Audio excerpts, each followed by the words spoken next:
भारत में इतनी जनसंख्या होने के बावजूद काम करने के लिए लोग नहीं मिलते, क्योंकि भारत में फ्री चीज़ें देने का ज़्यादा ही रिवाज है। कोई वोट के लिए फ्री देता है चुनाव में, कोई भलाई करने के लिए जैसे धार्मिक संस्थाएं, मंदिर, गुरुद्वारा फ्री में देते हैं फूड, कंबल आदि। कोई फ्री सेवा देता है जैसे योगा, मेडिटेशन, क्योंकि उनको अपने आप को अच्छा बताना है दुनिया भर में।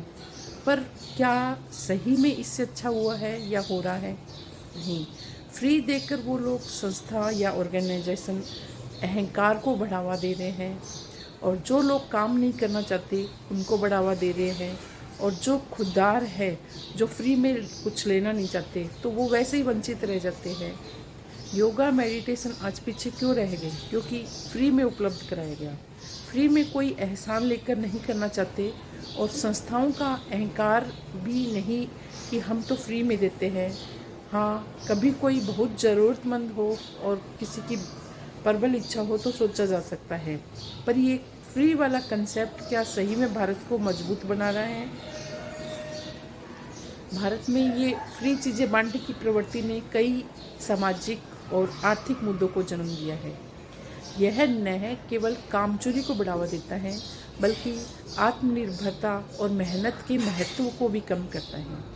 आइए इसे थोड़ा विस्तार से समझें। नंबर 1, यह आत्मसम्मान और मुफ्त की मानसिकता को बढ़ावा देता है। जब किसी व्यक्ति को लगातार फ्री चीज़ें मिलती रहती है, तो उसकी आत्मनिर्भरता और मेहनत करने की भावना कमज़ोर हो जाती है।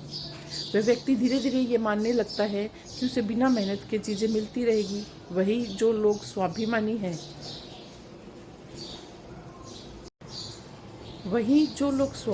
हैं, वे इन फ्री चीज़ों का लाभ नहीं उठाना चाहते, और इस कारण वे पीछे छूट जाते हैं। नंबर 2, फ्री चीज़ों से अहंकार पैदा होता है। फ्री चीज़ें बांटने वाली संस्थानों या व्यक्तियों में भी एक प्रकार का अहंकार आ जाता है। वे इसे सेवा के रूप में पेश करते हैं, लेकिन असल में यह उनकी छवि को निखारने या लोकप्रियता बढ़ाने का एक साधन बन जाता है। इससे वे ज़रूरतमंदों की वास्तविक मदद करने की बजाय अपने ब्रांडिंग करने लगते हैं। नंबर 3, योगा और ध्यान के क्षेत्र का उदाहरण। योग और ध्यान को फ्री में उपलब्ध कराने के कारण उसकी वैल्यू कम हो गई। जब चीज़ें फ्री होती है तो लोग उसको हल्के में लेते हैं। इसके विपरीत जब लोग मेहनत की कमाई से कुछ सीखते हैं तो वे उसे गंभीरता से लेते हैं और पूरी निष्ठा के साथ अपनाते हैं। 4, समाज को पंगु बनाने वाला प्रभाव। फ्री चीज़ों की संस्कृति से एक आलसी और निर्भर मानसिकता विकसित होती है। लोग छोटी मोटी समस्याओं का समाधान भी खुद करने की बजाय दूसरों पे डिपेंड हो जाते हैं। इससे समाज की कार्य क्षमता और उत्पादकता पर नकारात्मक प्रभाव पड़ता है। आज पता ही चल रहा है कि कैसे कार्य क्षमता कम हो गई है लोगों की। लोग काम करना ही नहीं चाहते, क्योंकि सालों से फ्री कंसेप्ट चल रहा है। इसका समाधान क्या हो सकता है? नंबर 1, मूल्य आधारित शिक्षा और सेवाएं। हर सेवा या चीज़ का एक न्यूनतम मूल्य तय होना चाहिए। ज़रूरतमंदों को छूट दी जा सकती है, लेकिन पूरी तरह फ्री में चीज़ें बांटना बंद होना चाहिए। नंबर 2, समाज में आत्मनिर्भरता का प्रचार।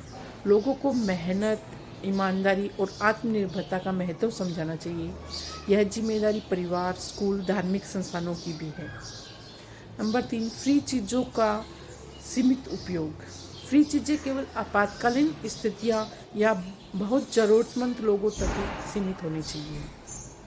नंबर 4, योग और ध्यान को पेशेवर बनाना। योग और ध्यान को फ्री में बांटने के बजाय इसे एक प्रोफेशनल सेवा के रूप में प्रस्तुत किया जाए, जिससे लोग इसे गंभीरता से अपनाएं और इसके लाभ उठाएं, लाभ समझें।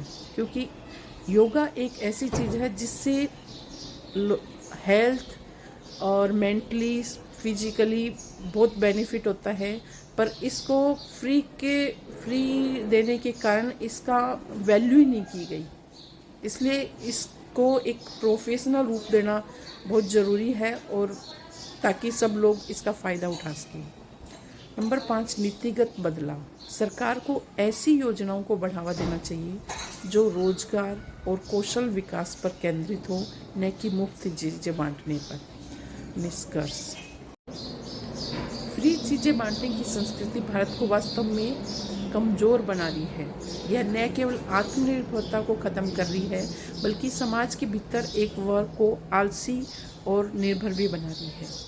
हमें इस मानसिकता को बदलने के लिए सामूहिक प्रयास करने पड़ेंगे, ताकि हर व्यक्ति अपने जीवन की जिम्मेदारी खुद ले और मेहनत के दम पर अपनी ज़रूरतें पूरी करे।